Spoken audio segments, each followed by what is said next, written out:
There was a guy that was a chef in the king's palace, and one day he made the king fish, and the fish was bad. So it was a careless mistake. The king got upset, and he told him, you have a choice of how I'm going to punish you. One, you have to pay a huge fine. Huge fine you have to pay. How much? Half of all your money. All the money that you have. Whatever it is, big fine. Okay, what's the other option? Option B is I'm going to give you a whipping. Tach! How many whips? 40 whips, like it says in this week's parasha. 40 whips. Okay, what's option number 3? Eat the fish. No, surely. What does everybody want? Okay, Rabbi, listen. I don't need to give my net worth. I'm still invested in Bitcoin. Maybe when Bitcoin goes to a zillion, then I'll give the stock, let me, I'm about to buy another house. I'm trying to start a business. Let's do something else. I'm gonna just do something else. I'm gonna eat the fish. The guy doesn't want to give tzedakah. He wants to do TeShuva in a different way. He wants to do TeShuva by learning. He wants to do TeShuva by accepting it in happiness. And the difficulties comes, and he's not happy. Why? Because now the house that he bought ended up being a scam. And that was part of the tikkunim. He wasn't accepting it in happiness. The guy ate the fish, started eating the fish, and after the first bite, he already started having an impact where he wanted to vomit already. By the third bite, third test that HaShem gave him, he's already vomiting his whole life. Now the king says to him, okay, you have to eat. Including that vomit. You have to eat. That's the price you decided to pay. No, Your Highness, I can't eat this fish. I can't eat this fish. Okay. So, what do you want? I'll take the whippings. Okay, well, you going to fast? Yeah, he's going to fast, Rabbi. Well, how many times do I have to fast?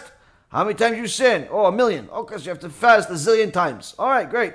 I'm going to fast Monday, Tuesday, and Wednesday every week. All right, Habibi. Go ahead. Fast 3 times a week. Go for it. Fast 7 times a week. Go ahead. Do it. And the guy starts fasting, just like the guy starts getting whipping from HaShem. Starts getting whips from the king. After 5, 6, 7 whips, can't take it anymore. No, stop. Too much pain. Okay, but there's a price to pay. Okay, what's the, I can't. You want to eat it? No, I can't eat it. You want more whips? No, I don't want more whips. Well, there's only one other option. What's the option? Pay the fine. Okay, I'll pay the fine.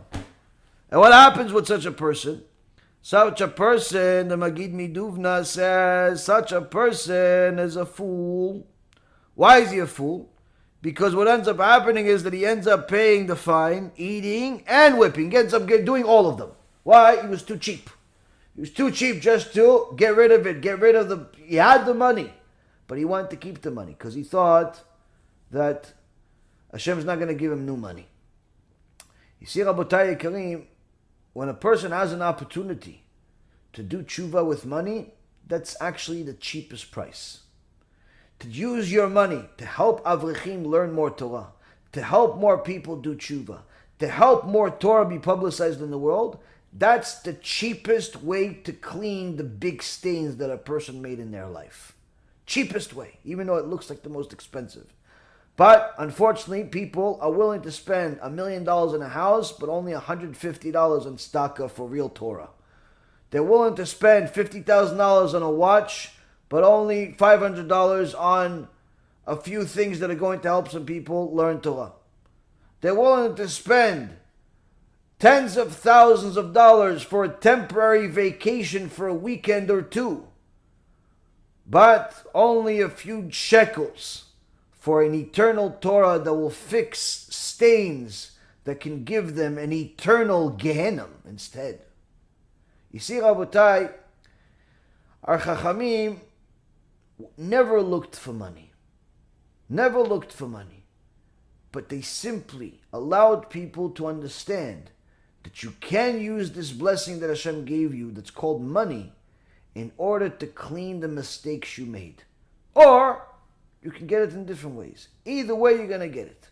Either way, when a person understands that we are in this world in order to fix all the mistakes that we've made and to clean all the stains that we've made, then surely that person knows, I have to do the best that I can to do the will of HaShem.